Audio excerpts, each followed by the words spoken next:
The court has experience with these kinds of cases, and this sentence will reflect the aggravated gravity of the offense.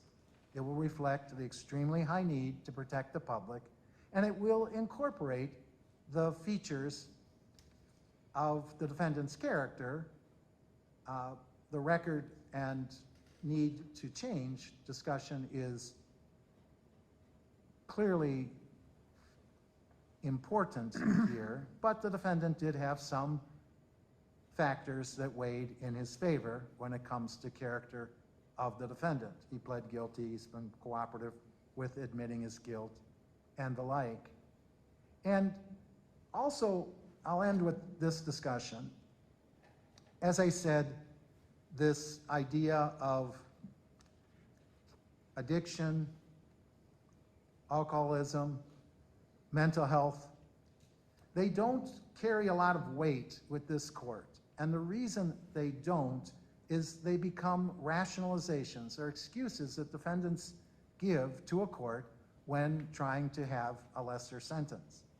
And I heard those arguments, but they don't carry a lot of weight because the vast majority of alcoholics seek treatment and actually get better. The vast majority of people addicted seek treatment and actually get better. And the vast majority of people suffering from mental health disabilities seek treatment and get better.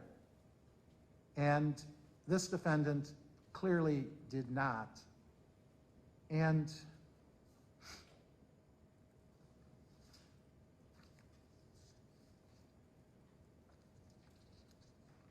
there was something in the defendant's statement from February 23rd, 2022 that struck me. The defendant's talking about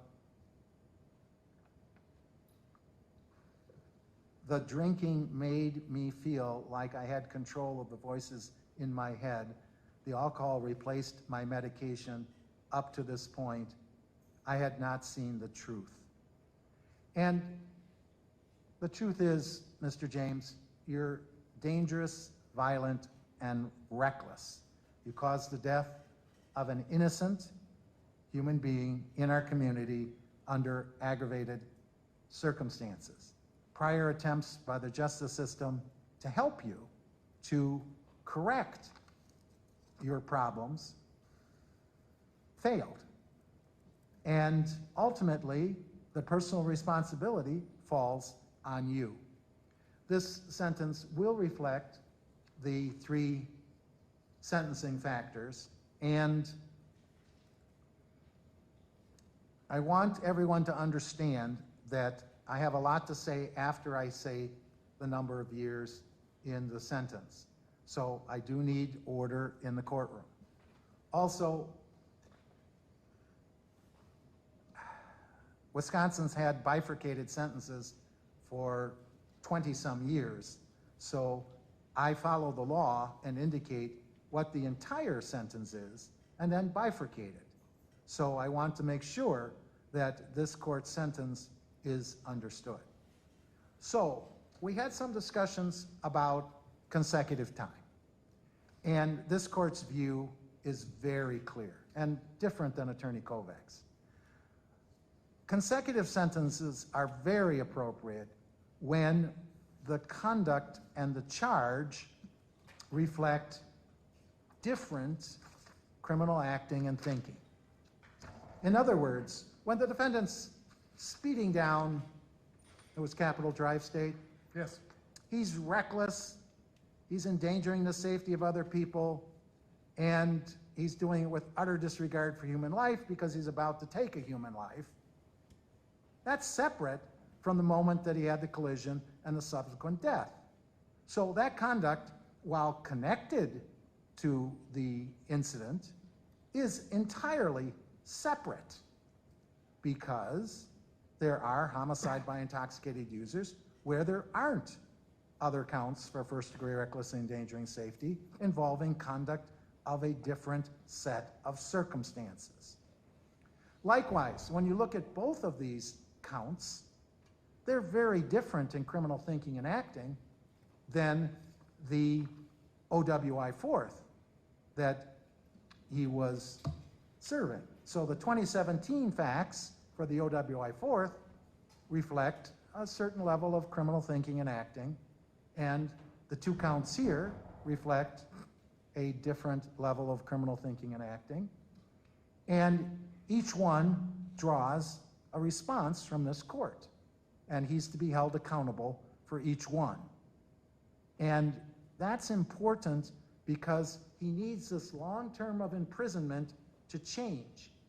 And if I were dealing with someone who'd been in the court system 4 times, and whatever the court system's response was, change failed, I would know right away that I needed a lengthy term of imprisonment to enforce that change. Because ultimately, every sentence is about change. But I listed the objectives at the beginning. They were punishment of the defendant, protection of the community, deterrence of others, and to some degree, rehabilitation. So the defendant knows, and so there's no question, this sentence I pronounced today will be consecutive to any other sentence or any other reconfinement. But I simply say consecutive to any other sentence. Secondly, counts 1 and 5 are consecutive to each other. He's earned this separate punishment for these 2 counts, and I reject the defense argument to make them concurrent. Count 1 is a Class C felony, up to 40 years in prison, and it's broken down into up to 25 years potential initial confinement and up to 15 years potential extended supervision.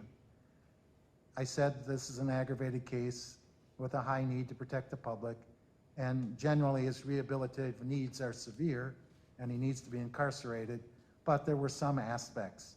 So I reject the maximum sentence. However, this sentence does reflect a greater than usual amount of prison time.